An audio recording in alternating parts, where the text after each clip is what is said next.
आज ज्यांचे विचार ऐकण्यासाठी आपण सारेजण अतिशय उत्सुकतेने तन्मयतेने या ठिकाणी उपस्थित आहात असे आपले राष्ट्रीय अध्यक्ष राज्याचे उपमुख्यमंत्री आदरणीय अजितदादा, पक्षाचे कार्याध्यक्ष आदरणीय प्रफुल्लभाई,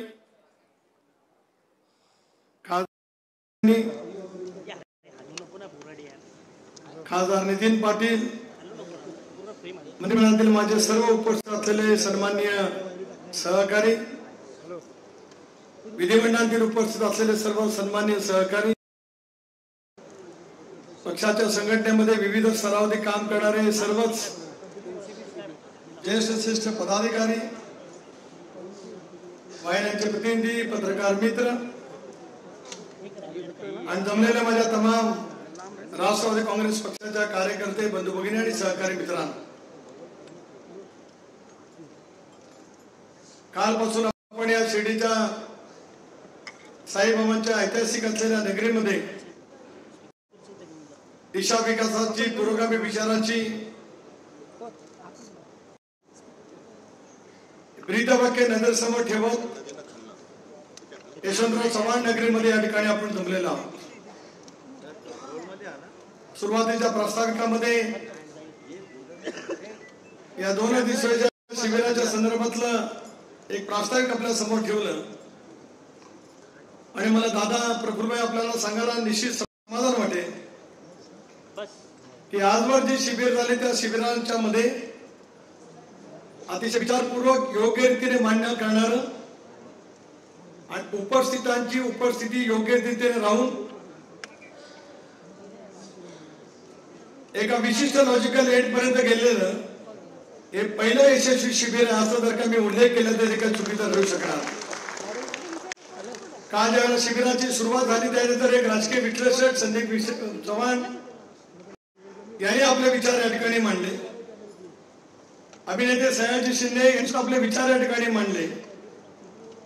पक्षाचा भवितव्याचा विचार काय पद्धतीने असला पाहिजे याच्या पद्धतीची सुद्धा भावना त्यांनी या ठिकाणी व्यक्त केली. सुबोधजी मोहिते यांनी सुद्धा या ठिकाणी विचार मांडले. त्याचबरोबर पक्षाच्या संघटनेमध्ये काम करणारे माझे सहकारी संध्या सोनवणे असतील, कदम असेल, प्राध्यापक सुनील मगरेजी असतील, कल्याणजी आखाडे असतील, नायकवडेजी असतील, सूरज चव्हाण असतील, रुपालीताई साखणकर असतील यांनी सुद्धा आपले विचार मांडले. कालच्या दुपारच्या सत्रामध्ये शहरीकरण, पक्षाची भूमिका या संदर्भामध्ये राजलक्ष्मीताई भोसले, नजीक मुल्ला यांनी आपले विचार त्या ठिकाणी ठेवले आणि त्यानंतरच्या क्षेत्रामध्ये सिद्धार्थ कांबळे, अशोक सावंत, बाळासाहेब सोळकर, प्रताप देशमुख, नाझीर काझी आणि आपल्या गडचिरोलीचे अध्यक्ष रवींद्रजी वासेकर यांनी जिल्हाध्यक्ष यानंतर आपल्या सर्वांच्या समोर विचार त्या ठिकाणी ठेवले. महिला सक्षमीकरण, राष्ट्रवादीचे योगदान, स्थानिक स्वराज्य संस्था, कृषी, राज्याच्या विकासामध्ये आदिवासींचं योगदान या संदर्भामध्ये सुद्धा आदिती तटकरे, नवाबाई मलिक, माणिकराव कोकाटे, नरहरी झिरवाळ यांनी आपले या ठिकाणी विचार मांडले. आणि आज आपल्या सकाळची सत्राची सुरुवात पार्थ पवार यांनी जी काही संविधानाच्या वरती आधारित असलेली चित्रफित त्या ठिकाणी केली, ॲडव्होकेट गोरक्ष लोखंडे यांनी त्याच्यामध्ये जी काही मेहनत घेतली ती संविधानाच्या संदर्भातले सुद्धा चित्रफित आपण या ठिकाणी पाहिली. लहुजी कानडे अलीकडच्याच कालावधीमध्ये राष्ट्रवादी काँग्रेस पक्षामध्ये सहभागी झाले. पण शिवशाहू फुले आंबेडकरांची सामाजिक समता आणि अजितदादांच्या नेतृत्वाच्या बद्दलची असली त्यांनी मांडलेली योग्य पद्धतीची मांडणी सकाळच्या सुरुवातीच्या सत्रामध्ये सुद्धा इतक्या योग्य पद्धतीने त्या ठिकाणी झाली आणि पक्षाची वाटचाल ज्या पद्धतीने होणं भविष्याच्या कालावधीमध्ये अभिप्रेत आहे या संदर्भामध्ये सुद्धा त्यांचे विचार आपल्याला सर्वांना या ठिकाणी निश्चितपणे ऐकायला मिळाले. प्रमोदजी इंद्राव असतील, सुरेखाताई ठाकरे असतील, पक्षाच्या संघटनेमध्ये दीर्घकाळ काम करणारे माझे सहकारी आहेत त्यांनी सुद्धा या ठिकाणी आपल्या भावना व्यक्त केल्या. आणि त्यानंतर हसन मुश्रीफ साहेब एका अभ्यासूपणाने अनेक पक्षात दादांच्या नेतृत्वाखाली वेगवेगळ्या मंत्रिपदाच्या वरती काम करण्याची तुम्हाला संधी मिळाली. त्यामार्फत जनतेच्यासाठी आपल्याला नेमकं काय काम करता आलं याचा अत्यंत योग्य पद्धतीने या ठिकाणी आपण उल्लेख करत उद्याच्या भवितव्याच्या कालावधीमध्ये सुद्धा राष्ट्रवादी काँग्रेस पक्ष मजबूत करत असताना या साऱ्याची योजनांची अंमलबजावणी करण्यासाठी राष्ट्रवादी काँग्रेस पक्षाच्या कार्यकर्त्यांनी नेमकं काय करावं याची उत्तम दिशा हसन मुश्रीफ साहेब तुम्ही तुमच्या भाषणामध्ये या ठिकाणी केली. धनंजय वरदाला तुम्ही आलात, बोललात. काल परवापासून गेले अनेक दिवस भुजबळ साहेब तुम्ही येणार की नाही याच्याबद्दलची चर्चा, तीच ब्रेकिंग लाईन त्या ठिकाणी होती. तुम्ही आलात, पण मोकळं केलं. थोडस शिस्तीमुळे तुम्हाला शेवटच्या टप्प्यात मला इशारा करावा लागला आणि तुम्ही इशारामधले समजदार आहात, पण तरी सुद्धा तुम्ही आलात, मोकेपणाने बोललात. आणि गेल्या महिना दीड महिन्यामध्ये ज्या परिस्थितीमध्ये तुम्ही अनेक गोष्टींना सामोरं गेला याच्याबद्दलची सुद्धा मनमोकेपणाची भावना तुम्ही या ठिकाणी व्यक्त केली. आणि हे करत असताना अजितदादांच्या सर्वस्पर्शी नेतृत्वाखालीच उद्याच्या भवितव्यामध्ये आणि गेल्या 13 वर्षामध्ये तुम्ही जी काही प्रचंड मेहनत घेतली त्याच पद्धतीने काम करण्याची तुम्ही ग्वाही या ठिकाणी दिली. त्याच्याबद्दल प्रदेशाध्यक्ष म्हणून तुमचे सुद्धा मनापासून या ठिकाणी मी अभिनंदन करू इच्छितो. राजकारणामध्ये वावरत असताना असे क्षण आयुष्यामध्ये येतात.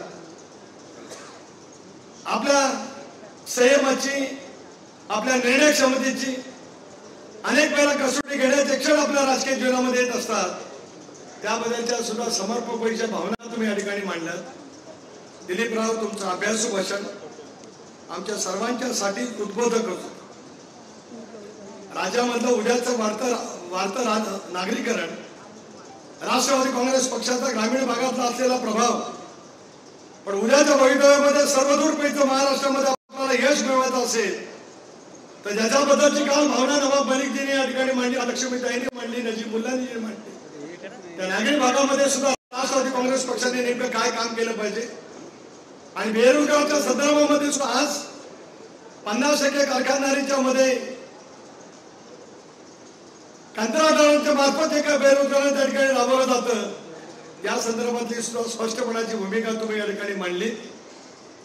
या सर्व बाबतींचं मी मनापासून प्रदेशाध्यक्ष म्हणून काल सकाळपासून सुरुवात झाल्यापासून ते आता या क्षणापर्यंत असलेल्या प्रत्येक वक्त्याने जी काय भाषणं केली त्याच्याबद्दल मी प्रदेशाध्यक्ष म्हणून मी त्यांचे सर्वांचेच मनापासून आभार आणि ऋण या ठिकाणी व्यक्त करतो आहे. उद्याच्या भवितव्याच्या पक्षाच्या वाटचालीमध्ये अगदी जिल्हाध्यक्ष असतील, फ्रंटलचे अध्यक्ष असतील, कार्यकर्ते म्हणून तुम्ही या ज्या काही ठिकाणी भावना मांडलेल्या आहेत, या भावनांची योग्य ती नोंद घेत अजित पर्व, नवीन अजित पर्व महाराष्ट्राच्या राजकारणामध्ये काही काळ आज सुरू झालेला नाही. ते 91-92 सालापासून सुरू झालं. दुसऱ्या टप्प्यामध्ये 99 सालापासून सुरू झालं.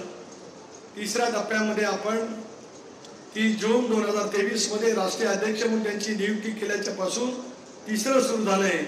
आणि त्या नेतृत्वाने आपल्या नेतृत्व गुणाचा कस अतिशय अत्यंत महत्वाच्या असलेल्या विधानसभेच्या निवडणुकीच्या माध्यमातून दाखवला.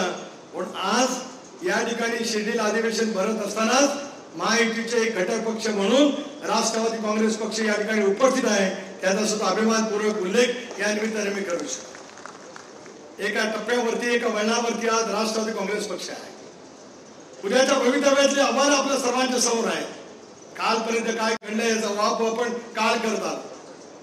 संघर्ष अनेक वेळा आपल्याला त्या ठिकाणी करावा लागला. आता संघर्षाचे दिवस संपले. विचारपूर्वक उद्याच्या भवितव्याच्या कालावधीमध्ये नेमकी योग्य रीतीने वाटचाल काय करायची आहे. होय दादा, आमच्या प्रत्येकाच्या मनामध्ये या ठिकाणी निश्चित ठरवलेलं आहे की तुमच्या नेतृत्वाखाली उद्याचा 25 वर्षाचा राष्ट्रवादी काँग्रेस पक्ष उभारण्याची भक्कमपणाचा पाया या शिबिराच्या विचारमंथनातून आम्हाला सर्वांना न्यायचाच आहे. हा निर्णय आणि विचार करूनच आम्ही सर्व ठिकाणी बाहेर पडणार आहोत. अशा वेळेला उद्याच्या भवितव्याच्या दृष्टिकोनातून एक सामाजिक नव्हे तर राजकीय आव्हान आपल्या सर्वांच्या समोर नक्कीच आहे. ज्याचा उल्लेख माझ्या सर्वच वक्त्यांनी या ठिकाणी केला की स्थानिक स्वराज्य संस्थांच्या निवडणुका आता दृष्टिक्षेपात आहे. 2-3 महिन्याच्या कालावधीमध्ये स्थानिक स्वराज्य संस्थांच्या निवडणुका येते. आपण सर्वजण पोटतिडकीने म्हणाला नेते घडत असतात, पण नेते कार्यकर्ते सुद्धा घडत असतात. कार्यकर्त्यांच्यामुळे नेता अनेक वेळा मोठा होत असतो, पण नेत्याचा हात डोक्यावरती बसल्याच्या नंतर त्या कार्यकर्त्याची सुद्धा विचाराची, समाजाची उंची त्या ठिकाणी वाढत असते. या समन्वयातून आपण ज्यावेळेला दीर्घकाळ काम करत असतो, राजकारणामध्ये आपण वेगवेगळ्या स्तरावरती काम करत असतो, त्यावेळेला त्याची जाण आणि जाणीव घेऊन उद्याच्या भविष्याच्या कालावधीमध्ये सुद्धा आपल्याला त्याच पद्धतीने मार्गक्रमण त्या ठिकाणी करायचं. खरंय, आज राज्याच्या महायुतीच्या सरकारमध्ये फार मोठ्या प्रमाणावरती संख्याबळ भारतीय जनता पक्ष पक्षाला मिळालेला आहे. नरेंद्र मोदींच्या नेतृत्वाखाली, अमित भाईंच्या नेतृत्वाखाली या राज्यामध्ये सुद्धा खूप मोठी परिश्रम घेतले. त्याच्यामुळे स्वाभाविकपणे तो एक मोठा राजकीय पक्ष आहे. शिवसेना सुद्धा पक्षाला सुद्धा लक्षणीय जागा मिळाल्या. पण त्याचबरोबर ज्या राष्ट्रवादी काँग्रेस पक्षाच्या बद्दल अवहेलनाच्या स्वरूपामध्ये सातत्याने बोललं जात होतं, त्या राष्ट्रवादी काँग्रेस पक्षाने सुद्धा या निवडणुकीमध्ये स्ट्राईक रेट 72% त्या ठिकाणी ठेवत दादा तुमच्या नेतृत्वाची आधुनिक विचाराची एक नवीन चुणूक त्या निवडणुकीमध्ये स्पष्ट केली. त्याच्यात कोणाच्या मनामध्ये शंका असते का? म्हणून आव्हानं वाढतात. राजकारणामध्ये ज्यावेळेला सिद्धांत घडत होत असतात, त्या सिद्धांतामध्ये नेमकी काय विचार घेऊन, काय दिशा घेऊन आम्ही उद्याच्या भविष्याच्या कालावधीमध्ये काम करणार आहोत, त्या निर्णय क्षमतेवरती उद्याची वाटचाल त्या ठिकाणी असते. ग्रामीण भागातल्या शेतकऱ्यांचे, शेतमजुरांचे, ग्रामीण भागातल्या कष्टकऱ्यांचे प्रश्न घेऊन आपल्याला त्या ठिकाणी काम करायचंच आहे. पण तुमचा आणि माझा महाराष्ट्र ज्याला नवसंपन्नेच्या मार्गावरती जात असतो, त्याला या राज्याच्या वाढलेल्या नागरिकांच्याकडे सुद्धा दुर्लक्ष तुम्हाला आणि मला त्या ठिकाणी करून चालणार नाही. मुंबई सारखं शहर, ज्या शहरामध्ये आज राष्ट्रवादी काँग्रेस पक्षाचा चेहरा दादा तुमच्या नावाने आम्हाला न्यायचा आहे. दीर्घकाळ तुम्ही महाराष्ट्राच्या ग्रामीण भागामध्ये राजकारण करता. महाराष्ट्रामध्ये तुमचं एक वेगळं स्थान तुम्ही निश्चितपणाने प्रस्थापित केलं. पण शहराबद्दल तुमच्या नेतृत्वाच्या बद्दल अनेक वेळा अनेक प्रश्नचिन्ह जाणीवपूर्वक निर्माण करण्यात आले. आज मला आपल्या सर्वांना या ठिकाणी जाहीरपणे सांगायचं आहे, त्या जनसन्मान यात्रेच्या निमित्ताने मुंबई शहरामध्ये दादा आपण राष्ट्रवादी काँग्रेस पक्ष म्हणून त्या ठिकाणी गेलो, जिशान सिद्दीकीच्या मतदारसंघामध्ये गेलो, नवाबाईंच्या मतदारसंघामध्ये आपण त्या ठिकाणी गेलो. आणि मुंबईकरांनी सुद्धा मला आज राष्ट्रवादी काँग्रेस पक्षाच्या सर्व प्रमुख नेत्यांच्या समोर सांगायचं आहे की राष्ट्रवादी काँग्रेस पक्षाचा अजितदादांचा चेहरा मुंबई सारख्या शहरामध्ये सुद्धा ज्या पद्धतीने स्वीकृत झाला, ती एका नव्या विचाराची दिशा तुम्हाला मला मिळते आहे, याच्यात माझ्या मनामध्ये काही शंका नाही. दीर्घकाळ अनेकांनी या राज्यामध्ये राजकारण केलं असेल. ग्रामीण भागाचं नेतृत्व, बहुजन समाजाचं नेतृत्व या राज्याच्या मुख्यमंत्री पदावरती यावा असा विचार स्वर्गीय चव्हाण साहेबांच्या मनामध्ये सातत्याने होता. त्याच्यातूनच स्थानिक स्वराज्य संस्था त्या कालावधीमध्ये प्रस्थापित झाल्या. राज्याच्या मुख्यमंत्री पदावरून मुंबई सारख्या महामाई असलेल्या शहरामध्ये सुद्धा नेतृत्वाची अनेक वेळा कसोटी त्या ठिकाणी लागली. काँग्रेसला बहुभाषिक मुंबई असल्याच्यामुळे स्वाभाविकपणाने अनेक ठिकाणी मतदान मिळत गेलं. भारतीय जनता पक्षाला सुद्धा मिळालं. हिंदू हृदय सम्राट शिवसेना प्रमुख बाळासाहेब ठाकरे यांनी मुंबईमध्ये शिवसेनेची स्थापना केली. मराठी माणसं, महाराष्ट्रात असे विचार त्या ठिकाणी मांडले गेले. हिंदुत्वाचा स्वीकार त्याच्यानंतरच्या काळामध्ये केला गेला.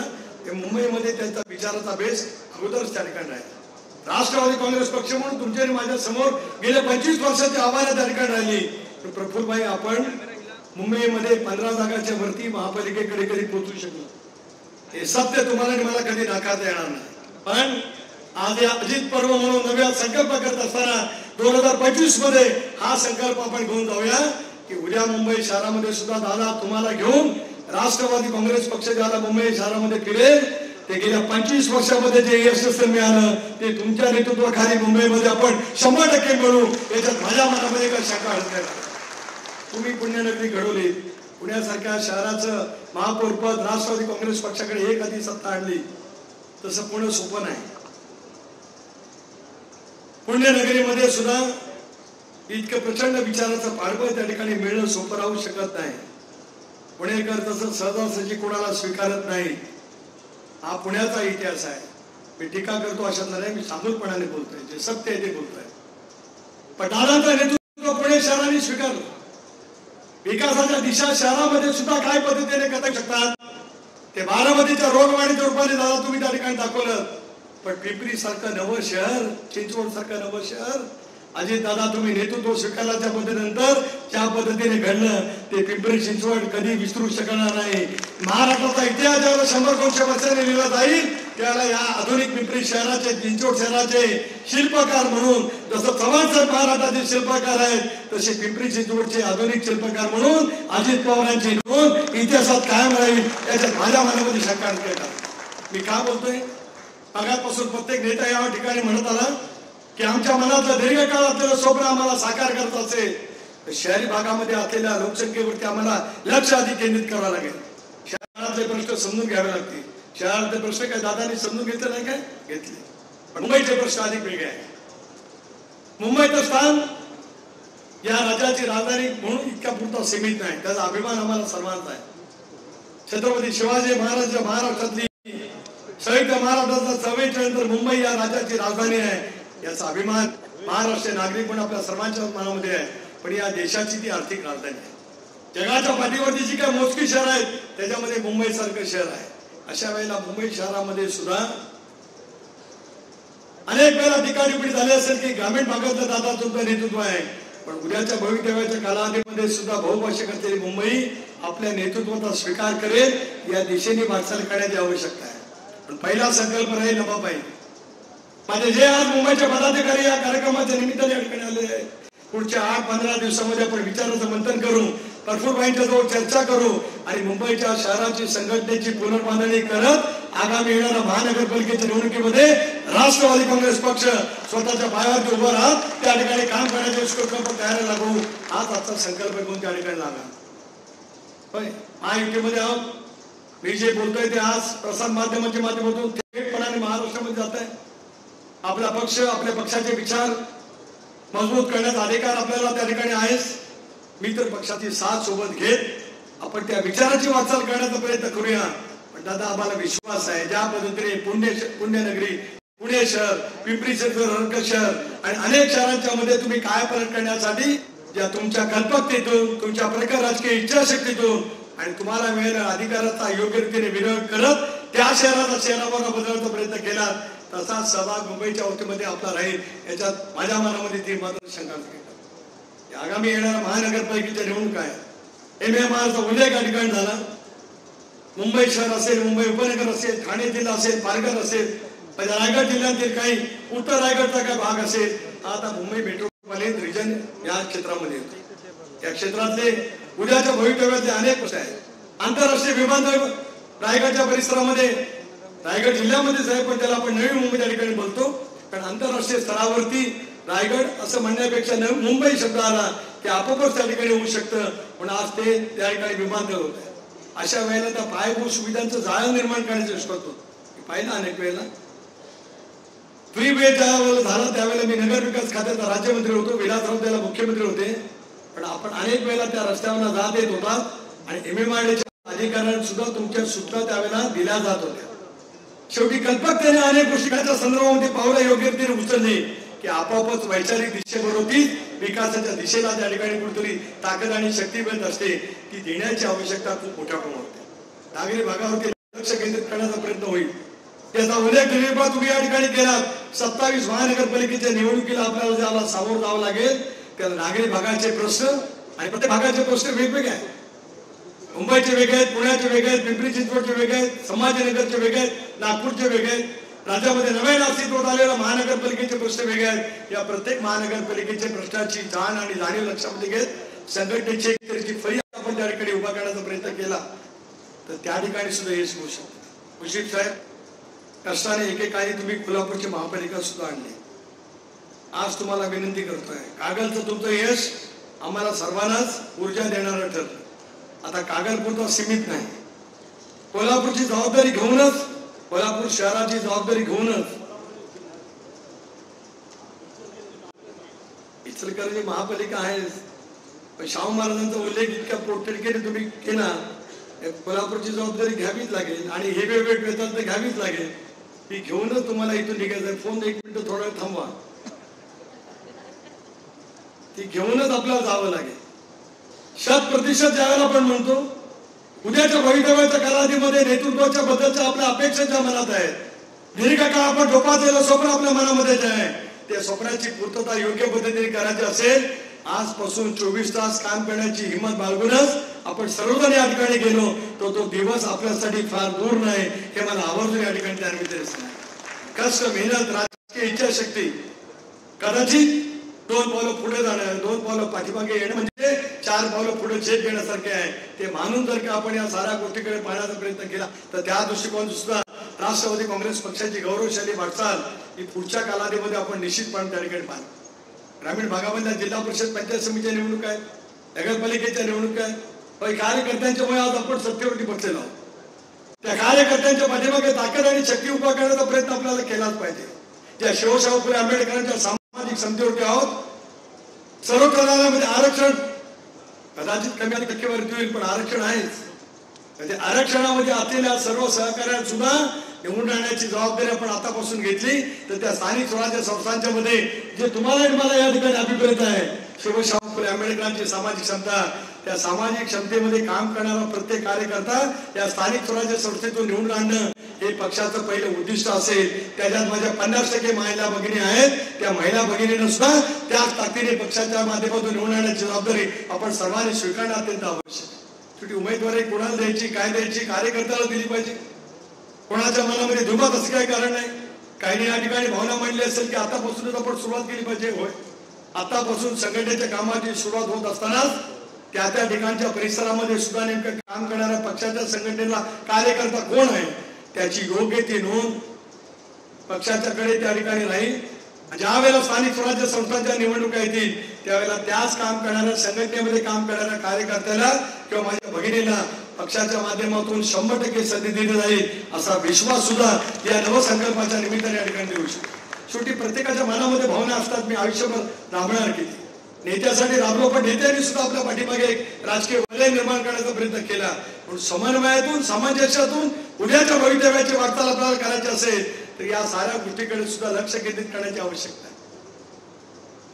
सदस्य नोंदणी मोहीम अभियान आपण काम सुरू केलं आणि खरं आहे मी 85 साली इंडियन नॅशनल काँग्रेस पक्षाचा पंजाबच्या चिन्हावरचा माणगाव विधानसभेचा उमेदवार होतो. मी सरचिटणीस ते राष्ट्रीय सरचिटणीस, तालुका अध्यक्ष ते प्रदेशाध्यक्षाचं काम केलं. त्यामुळे सभासद नोंदणी आतापर्यंत कशी होत आली हे मी पण तशीच केली जशी अनेकांनी केली तशी. मी काय स्वतःला मोकळा करत नाही, पण आता यापूर्वी आपण कशी सभासद नोंदणी केली, घरात बसून मतदार यादी समोर ठेवत बूथ वाईज जशी नोंदणी झाली तशी आता नोंदणी होणार नाही. आता नोंदणी प्रत्यक्षात पळाने कशी होते याच्यावरती लक्ष केंद्रित केलं जाईल. जसं तिकिटाच्या बाबतीमध्ये कार्यकर्त्याला ताकद आणि शक्ती दिली गेली पाहिजे तसे या नोंदणीच्या मध्ये काम करणारा कार्यकर्ता आणि माझी भगिनी किती समर्थतेने काम करत आहे याच्यावरती सुद्धा थोडंसं लक्ष ठेवून आपल्याला त्या ठिकाणी थोडंसं कावेने पण मूल्यमापन अकाउंटेबिलिटी ठेवल्याशिवाय पक्षाची वाटचाल त्या ठिकाणी होऊ शकत. आपण अनेक वेळेला म्हणतो की भारतीय जनता पक्ष शिस्तीचा पक्ष आहे. गेले 2 दिवस ही शिस्त राबवण्याचा सुद्धा प्रयत्न झाला. काहींना कदाचित वाईट वाटलं असेल, कारण दादा असल्याच्या नंतर त्यांच्या भोवती माणसं जमणं आणि कागदाचा ढीक त्यांच्या समोर जाणं हे तर स्वाभाविकच आहे त्यांच्या नेहमीच्या नैसर्गिक असलेल्या त्यांच्या दिवसभराच्या दिनचर्याप्रमाणे. पण 2 दिवस ज्याला विचार मंदिराच्या निमित्ताने येतो त्याला थोडस जागेवरती बसून संध्याकाळी उशिरा जरी निवेदन दिलं तरी चालू शकत होतं असं कटाक्षाने या ठिकाणी बोललो. त्याच्याबद्दल सुद्धा मी थोडं भावना या ठिकाणी व्यक्त करतो, कारण शेवटी शिस्त शिवाय 2 दिवस आम्ही राष्ट्रवादीच्या उभारणीसाठी शांतपणाने बसू शकतो अशी सवय अंगीकारली शिवाय उद्याच्या भवितव्यामध्ये ज्या नेतृत्वाची आपण वाट बघतो तो दिवस आपल्याला लवकर आयुष्यामधला उजाडायचा असेल तर थोडस या गोष्टीची सुद्धा आवश्यकता आहे. एक शिस्तीचे धडे दिले म्हणजे मी काय खूप मोठा आयुष्याचा भाग नाही, पण शेवटी पक्षाचं संघटन वावरत असताना या साऱ्या गोष्टीची आवश्यकता खूप मोठ्या प्रमाणात. आणि म्हणूनच मी मगाशी म्हटलं, का नाही म्हटलं की या निवडणुकीमध्ये आपण अभूतपूर्व यश मिळालं. आता आपली जबाबदारी अधिक मोठ्या प्रमाणावरती वाढली. जनतेच्या अपेक्षा आपल्यापासून वाढल्या. जनतेच्या अपेक्षा दादा आपल्यापासून मोठ्या प्रमाणावरती काली होत्या, आजही आहेत, उद्याच्या भविष्यामध्ये सुद्धा राहतील. आणि जनतेच्या अपेक्षेची पूर्तता करण्याचं काम तुमच्या हातून निश्चितपणे होईल याच्यात राष्ट्रवादी काँग्रेस पक्षाच्या कार्यकर्त्यांच्या मनामध्ये पूर्णपणाचा आत्मविश्वास. प्रफुल्लभाई, आज आपण सुद्धा या ठिकाणी आहात. दीर्घकाळ राज्याच्या राजकारणामध्ये, देशाच्या राजकारणामध्ये सुद्धा आपण त्या ठिकाणी आहात. इतके दिवस तुमचं संघटन कौशल्य आम्ही पक्षाच्या वरिष्ठ पातळीवरती असताना सुद्धा आम्हाला अनुभवायला मिळत नव्हतं. पण गेल्या 1.5 वर्षामध्ये पक्षाच्या प्रत्येक गोष्टीमध्ये न्यायालयीन लढाई असेल, पक्षाच्या संदर्भामध्ये वेगवेगळे प्रश्नचिन्ह निर्माण केले असतील किंवा इतरही बाबतीमध्ये असेल, ज्या पद्धतीने अगदी उमेदवार निवडीच्या प्रक्रियेपासून ते या संबंध निवडणुकीच्या मध्ये ज्या पद्धतीने तुम्ही मेहनत घेत आलात त्यामुळे आम्हाला सुद्धा विश्वास आहे की उद्याच्या भवितव्याची राष्ट्रवादी काँग्रेस पक्षाची वाटचाल ही योग्य दिशेने होईल. याच्यात कोणाच्या मनामध्ये काही शंका काय कारण. काही वेळेला काही प्रश्न येत असतात, काही प्रसंग उद्भवत असतात, काही वेळेला काही कटून निर्णय सुद्धा त्यावेळेला कोणाला असं वाटू शकत असेल, पण उद्याच्या भवितव्यासाठी नेतृत्वाला ज्यावेळेला एखादा विषय मनामध्ये येतो, सामुदायिक नेतृत्वाच्या माध्यमातून सुद्धा अनेक वेळा अनेक गोष्टींची चर्चा त्या ठिकाणी होत असते, पण नेहमी सर्वांचं समाधान होऊ शकेल असं कधी मानता येत नाही. स्वतःच्या व्यक्तिगत कुटुंबामध्ये सुद्धा कुटुंबातील सर्वच घटकांचं आपण समाधान करू शकतो अशातला का भाग नाही. राष्ट्रवादी काँग्रेस पक्षाचं एक व्यापक कुटुंब आहे, जनाधार आहे, कुटुंब मोठं आहे. त्यामुळे स्वाभाविकपणाने प्रत्येकाच्या मनामध्ये असलेल्या अपेक्षांची ती पूर्तता होणं हे काय नेतृत्वाकडनं सहजपणाने शक्य होईल असातला का भाग नाही. पण ते करता आलं नाही याचा अर्थ आपल्याला डावललं गेलं आहे असं सुद्धा कोणाच्या मनामध्ये येऊ नये एवढंच मला या ठिकाणी सांगायचं. माझ्या बोलण्याचा अर्थ समजण्या इतपत आपण सगळेजण शुद्ध आहात, प्रगल्भ आहात, पक्षाचे प्रमुख कार्यकर्ते आहात आणि म्हणून या विचारधारेची काळ धरत आपल्या नेतृत्वाने घेतलेली प्रचंड मेहनत, दाखवलेली राजकीय इच्छाशक्ती आणि लोकसभेच्या निवडणुकीच्या नंतर वातावरणाला सामोरं जाण्याची दाखवलेली प्रचंड राजकीय हिंमत ही नजरेसमोर ठेवूनच उद्याची वाटचाल आपल्याला सर्वांना त्या ठिकाणी करायची. खरं आहे, अनेक वक्त्यांनी या ठिकाणी भावना व्यक्त केल्या की आता पक्ष पुन्हा सत्तेवरती आला, गर्दी मांडली. तमानसाहेब म्हणायचे घराच्या बाहेर चपला किती जास्ती आहे त्यावरती त्या माणसाचं नेतृत्वाचं मूल्यमापन होतं. आणि घराच्या बाहेर जितक्या चपला बाहेर असतील याचा अर्थ तो नेता समाजामध्ये जितका रूढ असेल त्याचा अर्थ.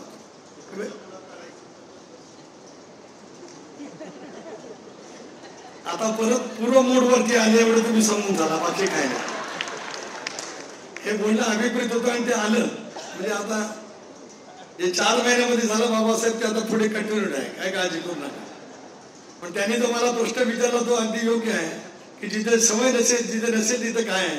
पण गर्दी आणि तुम्ही हे अतूट असं नातं आहे, ते काल हे होतं आजही राहील आणि उद्या भविष्यामध्ये राहील, त्याच्या कोणाच्या मनामध्ये काय शंका येते का. पण हे सहजासहजी होत नाही. इतक्या मोठ्या प्रमाणावरची गर्दी कोणाच्याकडे येते असं भाग नाही. काही माणसं पदांच्या मुळे मोठी होतात आणि काही माणसांच्या मुळे पदाची उंची वाढते. तुम्ही त्याच्यातले आहात की तुम्ही त्या पदाची उंची अनेक वेळा मोठ्या शिखरावरती नेऊन ठेवले म्हणून तुमच्या भोवतालचं वलय हे त्याच पद्धतीने अधोरेखित पद्धतीने टिकत राहील. त्या वलयाचा आम्ही किती फायदा घेतो आहोत, त्या वलयाचा योग्य पद्धतीने उपयोग करत संघटनेच्या बांधणीच्या कामाला काय पद्धतीने आम्ही वाहून घेतो आहोत याच्यावरती संघटनेचं महत्व उद्याच्या कालावधीमध्ये ठरणार आहे. म्हणून मी सांगितलं की आजची वाटचाल ही राज्यामध्ये महायुतीच्या सरकारमध्ये 237 संख्या घेऊन ज्याला सरकार चालत असतं त्याला एका बाजूला क्रिया होत असते आणि दुसऱ्या बाजूला प्रतिक्रिया सुद्धा उमटत असते. या दोन्ही गोष्टीकडे तितक्याच गांभीर्याने समंजसपणाने व्यवहारवादीने बघत आपल्याला जर काही पुढची वाटचाल करायची असेल तर अनेक वेळेला त्याच्यातून कशा पद्धतीने आपल्याला पुढे जायचं आहे त्याची दिशा सुद्धा सापडू शकते. दिशा सापडणं म्हणजे सरळ रस्त्याने जाणं म्हणजे दिशा सापडणं असं नव्हे. महिन्याच्या रस्त्यावर सुद्धा इथे स्थानावरती पोहोचता येतं. हे नेतृत्वाने दाखवले, आपण सर्वांनी कष्टाने बोलून त्या ठिकाणी दाखवलेलं आहे. त्या पद्धतीने आपल्याला काम त्या ठिकाणी करावं लागेल. प्रत्येकाला जबाबदारी अनिल भाईदास पाटील संघटनेमध्ये घ्यावीच लागेल. उत्तर महाराष्ट्र सुद्धा मोठा आहे, विदर्भामध्ये तर प्रफुल्लभाई लक्ष घालतातच. पूर्व विदर्भ, पश्चिम विदर्भ आहे, मराठवाड्यामध्ये सगळे दिग्गज नेते आहेतच. आज अलीकडच्या कालावधीमध्ये निर्माण झालेली सामाजिक समस्या ही महाराष्ट्राच्या दृष्टिकोनातून चिंतेचा विषय. त्याच्यात कोणाच्या मनामध्ये शंका काही कारण आहे. त्यामध्ये कदाचित पक्षाला टार्गेट करण्याचा प्रयत्न केला जात असेल तर त्याच्यातून सुद्धा योग्य ती वाटचाल करण्याच्या दृष्टिकोनातून आपलं नेतृत्व विचाराचं प्रगल्भ नेतृत्व आहे. या कठीण कालखंडातून सुद्धा आपल्याला भवितव्याची वाटचाल करायची असेल तर थोडंसं संयमी भूमिकेमध्ये आपल्याला त्या ठिकाणी निश्चितपणे काम करावं लागेल. त्या पद्धतीने आपण काम करण्याचा प्रयत्न. धनंजय 14 ते 19 असं काम केलं. मी प्रदेशाध्यक्ष होतो, मी वरिष्ठ सभागृहामध्ये होतो. आता पुन्हा तसंच काम करायला लागेल. तसंच जरा सुद्धा सुटका नाही, खरंच सांगतो, जरा सुद्धा सुटका नाही.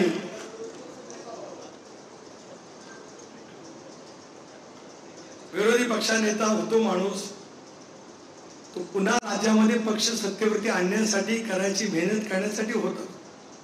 ती प्रक्रिया संपली, ते फेज झालं. आता दुसऱ्या फेज मध्ये आपण आलो. पुन्हा ट्रान्स मध्ये मागे नका जाऊ. तुम्हाला आत्मामधनं पाठीमागे जायची सवय, आता नका जाऊ. आता पुढे जायचंय. मागे वळून बघायला लागतंच. राजकीय जीवनामध्ये मागे वळून आपल्याला बघावं लागत असतं. पण मागे वळत म्हणून पाहत असताना उद्याची भवितव्याची पुढची वाटचाल करायची आहे आणि जबाबदारी कधी टाळता येत नाही. जबाबदारी न टाळता आपण काम करण्याचा प्रयत्न केला तर होऊ शकतो. काल माणिकरावांनी सुद्धा उत्तम भाषण केलं. आम्हाला म्हटलं की पहिल्यांदाच पक्षाच्या शिबिरामध्ये बोलत आले आणि यापूर्वी संधी नाही मिळाली. पण बोलणे चांगलं. हिरवळ साहेब तर बोलण्याबद्दल प्रसिद्धच आहेत. कुठे तर त्यांनी सुद्धा योग्य पद्धतीची मांडणी त्या ठिकाणी केली. आदितीने केली असेल, नभाबाई केली. शेवटी प्रत्येकाची एक वैचारिक मांडणी आणि प्रत्येकाची एक धाटणी आहे. त्याच्यातून आपल्याला पुढची वाटचाल यशस्वीपणे करायची. आणि म्हणून ज्यावेळेला 50% महिलांची लोकसंख्या आहे, महिला भगिनीच्या आशीर्वादातून राज्यामध्ये महायुतीचं सरकार त्या ठिकाणी आलेलं आहे. त्याला राष्ट्रवादी काँग्रेस पक्षाचं महिलांचं संघटन असेल, युवकांचं संघटन असेल, युवतीचं असेल, कंटक सेलचं असेल, ज्या समाजाच्या बद्दलच्या एक भावना आपण या ठिकाणी व्यक्त केल्या, ते अल्पसंख्याक सेल असेल, सामाजिक न्याय सेल असेल, कल्याणाकडे नेतृत्व करत असेल, ओबीसीचं सेल असेल, आपल्याला सर्वांना त्या सामाजिक अभिसरणाकडे एका वेगळ्या दिशेने बघत उद्याची वाटचाल त्या ठिकाणी करायची असेल तर आपल्याला काही कार्यक्रम ठरवावे लागतील. काल सर्वांना विचार मांडण्याची संधी दिली. आज सांगतोय की 26 जानेवारीपर्यंत आपापल्या संघटनेची उद्याचे कार्यक्रम काय असावेत हे ज्यांच्या ज्यांच्यावरती आज जबाबदारी आहे त्यांनी माझ्याकडे त्यांना काय वाटते ते सांगावं. तोपर्यंत माझ्याकडून प्रफुल्लबाईंच्या जवळ, दादांच्यावर चर्चा करून एक कार्यक्रम निश्चित केला जाईल. महिलांसाठी सुद्धा दिला जाईल, युवकांच्यासाठी दिलं जाईल, युवतींसाठी दिलं जाईल. हे जे काय वेगवेगळे सामाजिक सेल आहेत त्यांच्यासाठी सुद्धा दिलं जाईल. आणि याच्या व्यतिरिक्त सुद्धा आपण सेल दिलेले आहेत त्यांच्यावरती सुद्धा कार्यक्रम देऊन जबाबदारी निश्चित केली जाईल. कारण कोणतरी म्हणालं की पक्षाच्या कार्यकर्त्यांची जबाबदारी काय, उपाध्यक्षांची काय, सरचिटणीसांची काय, संघटक सचिवांची सुद्धा काय जबाबदारी तर द्यावीच लागेल. पण ज्या वेळेला पक्षाची वाटचाल पहिल्या वर्षभरामध्ये करायची होती त्यावेळेला ज्यांना सामावून घ्यावं लागत होतं त्यांना आपण नेमणूक केली. पण तरी सुद्धा त्यांची अकाउंटेबिलिटी पक्षाकडे राहिलीच पाहिजे. शेवटी त्या अकाउंटेबिलिटी शिवाय ज्याला जे काही काम दिलं असेल त्यांनी तेवढा पुरता सीमित का होईना प्रदेशचा सरचिटणीस आहे म्हणून एखाद्या विधानसभा मतदारसंघापुरती किंवा एखाद्या तालुकापुरती जबाबदारी दिली म्हणजे कमीपणा असं मानून चालणार. ती दिली असेल कारण आपल्याकडे 25 सरचिटणीस आहेत. सर्वांना सर्व अर्थाने सगळीकडे काम देते, लक्षात का भाग नाही. त्याही कामाच्या मध्ये आपल्याला लक्ष केंद्रित करावं लागेल. माझे आमदार महोदय निवडणुकीमध्ये दुर्दैवाने अपयश आलेले आपले काही सहकारी आहेत. या सर्वांना सोबत घेत उद्याची योग्य रीतीने वाटचाल करण्याची भूमिका आम्ही सर्वजण त्या ठिकाणी घेणार. अधिक बोलून मी आपला सर्वांचा वेळ घेऊ इच्छित नाही. नवीन पर्व ज्यावेळेला आपण म्हणतो त्या नवीन पर्व एका विशिष्ट वळणावर येऊन पडलेला आहे. त्याच्यातला दृष्टिकोनातून एक कार्यक्रम हा या 31 जानेवारी पर्यंत हा दिला जाईल. सभासद नोंदणीचा कार्यक्रम 31 मार्च पर्यंत झाला पाहिजे. किती कोटी सभासद, किती लाख सभासद हे आजच या ठिकाणी बोलण्यापेक्षा आपण अशा पद्धतीने करण्याचा प्रयत्न करूया. या राज्यामध्ये भारतीय जनता पक्षाच्या बरोबरीने सभासद नोंदणी करण्यामध्ये दादांच्या नेतृत्वाखाली, प्रफुल्लबाईंच्या नेतृत्वाखाली राष्ट्रवादी काँग्रेस पक्ष सुद्धा स्ट्राईक रेट सारखा तसाच राहिला. या पद्धतीने सभासद नोंदणीच्या कामामध्ये आपण अधिक लक्ष केंद्रित करावं एवढंच मला आजच्या कार्यक्रमाच्या निमित्ताने या ठिकाणी सांगायचं आहे. हे संबंध आयोजन करण्यामध्ये इथल्या सर्व स्थानिकांचं योगदान त्या ठिकाणी राहिलं. आणि या दोघांची भाषणं माझ्यासाठी महत्त्वाचं. मला जे बोलायचं होतं मी काल बोललो. त्यामुळे आता उद्याची दिशा देण्याच्या दृष्टिकोनातून अधिक काय बोलण्यापेक्षा हे राष्ट्रीय नेते जे बोलतील त्याची अंमलबजावणी करण्यासाठीच त्या दृष्टिकोनातून प्रत्येक दिवस 24 तास, दिवसाची तासाची 60 मिनिटं, मिनिटाचे 60 सेकंद, प्रत्येक सेकंदासहित आपण पुढच्या दृष्टिकोनातून जर काही कामाला सुरुवात केली मला निश्चित विश्वास आहे की दादा एक नवचैतन्य महाराष्ट्राच्या कानाकोपऱ्यामध्ये जे निर्माण झालेलं आहे ते सातत्याने नव्हे तर ते चढत्या क्रमाने टिकवण्याच्या दृष्टिकोनातून इथे आलेला राष्ट्रवादी काँग्रेस पक्षाचा प्रत्येक कार्यकर्ता, प्रत्येक सहकारी, वरिष्ठ पदाधिकारी, विधिमंडळातील सहकारी अतिशय झोकून देऊन काम करतील एवढा विश्वास आजच्या या समारोपाच्या प्रसंगी या ठिकाणी आम्ही व्यक्त करतो. अनेकांची शिबिरामध्ये सहभागी होण्याची इच्छा होती परंतु एक मर्यादित प्रतिनिधींचं शिबिर असल्यामुळे सर्वांनाच आपण या ठिकाणी निमंत्रित करू शकलो नाही. पण इथला दिला गेलेला विचार हा महाराष्ट्राच्या कानाकोपऱ्यात चांद्यापासून बांध्यापर्यंत निश्चितपणे त्या ठिकाणी जाईल.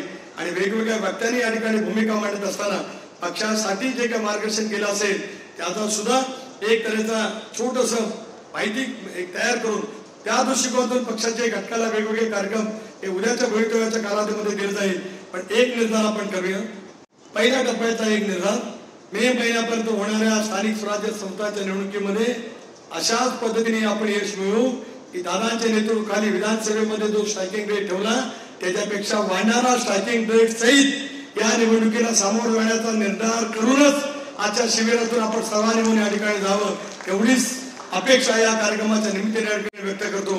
आपण सारेजण आलात संयमाने 2 दिवस त्या ठिकाणी बसला, ते सुद्धा महत्वाचं होतंच. आणि इतक्या वेळ बसायची आपल्यापैकी अनेकांना सवय नसते. पण मी पवार साहेबांच्या पासून सुद्धा पाहिलं, दादांच्या पासून सुद्धा पाहिलं, हे सगळेजण एकदा बसले की अजिबात उठत नसतात.